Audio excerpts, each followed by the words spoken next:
রানাঘাট লোকসভা কেন্দ্রে একই নামে দুই প্রার্থী, নির্দল বিজেপি একই নামের প্রার্থী হওয়ায় তুঙ্গে রাজনৈতিক উত্তাপ। রানাঘাট লোকসভা কেন্দ্রে ভোট প্রচার শুরু করেছেন সমস্ত দলের রাজনৈতিক প্রার্থীরা। তবে এবার রানাঘাট লোকসভা কেন্দ্রে বড়সড় চমক। এবার রানাঘাট লোকসভা কেন্দ্রে নির্দল প্রার্থী হিসেবে নাম উঠে আসলো জগন্নাথ সরকার নামে আরেক ব্যক্তির। যদিও এই বিষয় নিয়ে কটাক্ষ করতে ছাড়েনি রানাঘাট লোকসভা কেন্দ্রের বিজেপি প্রার্থী জগন্নাথ সরকার।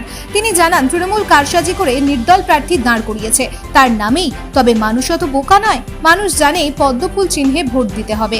তার কারণ জগন্নাথ সরকার নামে যে প্রার্থী প্রথম থেকে মানুষের পাশে থেকে ভোট প্রচার চালাচ্ছেন তিনি বিজেপি, এবং ইভিএম এর 2 নম্বর সুইচে রয়েছে তার নাম। তাই তৃণমূল কংগ্রেস চক্রান্ত করে একই নামে নির্দল প্রার্থী দাঁড় করালেও তার কাজের কাজ কিছুই হবে না। মানুষ ভোট দেবে নরেন্দ্র মোদী এবং পদ্মফুল চিহ্নকে সামনে রেখে।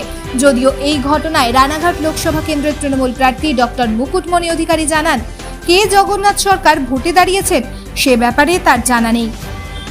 তবে যে কোনো ব্যক্তি রাজনৈতিকভাবে প্রতিদ্বন্দ্বিতা করতে পারে, সেটা জগন্নাথ সরকার নামেই হোক বা অন্য নামেই হোক। তবে 19-এর লোকসভা নির্বাচনে কেউ জগন্নাথ সরকারকে দেখে ভোট দেয়নি, এই কথাটা মাথায় রাখতে হবে। তাই 24-এর লোকসভা নির্বাচনে জগন্নাথ সরকার বিপুল ভোটে হারবে, সেটা শুধু সময়ের অপেক্ষা। এটা তৃণমূলের কারসাজি, মানুষ অত বোকা নয়।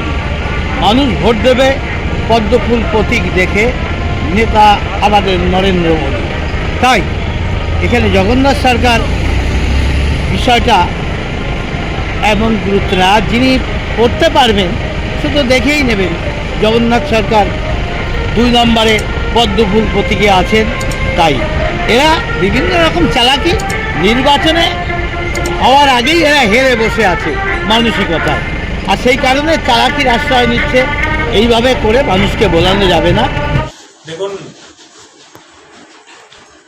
কোন জগন্নাথ সরকার দাঁড়িয়েছে, কোন জগন্নাথ সরকার তাতে অপ্রাসঙ্গিক হয়ে পড়েছেন, কোন জগন্নাথ সরকারের যৌক্তিকতা নেই রানাঘাট লোকসভার মানুষের কাছে, সেটা আমার কোনো আলোচ্য বিষয় নয়। যে কোনো ব্যক্তি ভোটে কন্টেস্ট করতে পারে, সেটা জগন্নাথ সরকার নামে হতে পারে, অন্য নামে হতে পারে। ওনার কাজ তো অভিযোগ করা, অনুযোগ করা। উনি এর আগে অভিযোগ করেছিলেন যে রাজ্য সরকার ওনাকে কাজ করতে দেননি। উনি এখন অভিযোগ করছেন যে কোনো একজন, আমি জানি না কে নির্দল প্রার্থী জগন্নাথ সরকার দাঁড়িয়েছে, তার জন্য উনি ভোট পাবেন না। আসলে উনি ভোট পাবেন না। 2019-এ ওনাকে দেখে কেউ ভোট দেয়নি, সেটা রানাঘাট লোকসভার মানুষ ভালোভাবে জানেন। এবার এই বিজেপির বিদায়ী সাংসদ অপদার্থ জগন্নাথ সরকারের পরাজয় অবশ্যম্ভাবী।